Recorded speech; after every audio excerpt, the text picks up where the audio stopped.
Қайырлы күн, құрметті оқырмандар, сіздермен бірге Гүлназ Сәбитқызы. Біздің бүгінгі тақырыбымыз либидо дегеніне. Либидо дегеніміз қыздар біздің жыныстық қатынасқа деген құлшынысымыз, біздің жыныстық қатынасқа деген ынтамыз, ең дұрысы осы. Енді қай кезде біздің либидомыз төмендеп кетуі мүмкін, қай кезде бізде былай айтқанда қалыпты болуы мүмкін. Егер де сізде қандай да бір қабыну аурулары болатын болса, гормоналды бұзылыстар болатын болса, эндокриндік жүйеде дейміз, мысалы қалқанша безде немесе сүт бездерінде, жатырда бір қандай да бір эндометриоз, аденомиоз, кейде бір полип болатын болса, жыныстық қатынас кезде сізде ауырсыну болуы мүмкін. Немесе мына қалқанша безінде өзгерістер болатын болса, сіз әрдайым шаршаңқы, жандай иммунитетіңіз төмен, ештеңкеге бір әліңіз жоқ, ешқандай қосылғыңыз келмейді, барынша маған тиіспес екен, маған жоламаса екен, ұйықтап қалса екен деген сияқты сіз сыңай білдіруіңіз мүмкін. Бірақ сіз бұны нормада деп қабылдамаңыз, бұны шаршап жүрген шығармын деп қабылдамаңыз, міндетті түрде эндокринологтың, гинекологтың тексеруінен өтіп қойыңыз. Өйткені бұл уақыт өте келе жаңа екеуіңіздің ара қатынасыңыздың суына әкелуі мүмкін.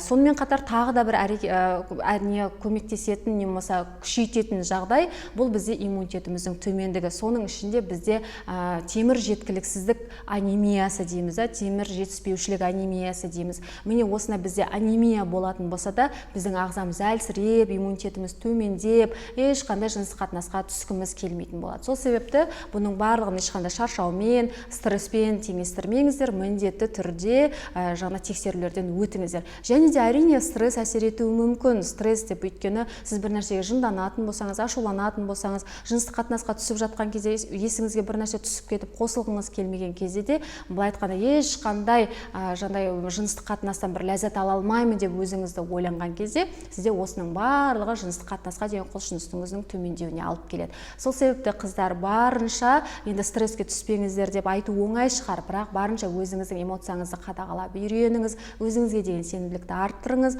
және де тексерулерден өтіңіз. Сол кезде сонымен қатар витаминдер, дәрумендер, D витамин, цинк дейміз, йод дейміз, осы дәрумендерді жиі қабылдап отыратын болсаңыз, сіздің жыныстық қатынасқа деген либидоңыздың қалыпты болуына алып келеді.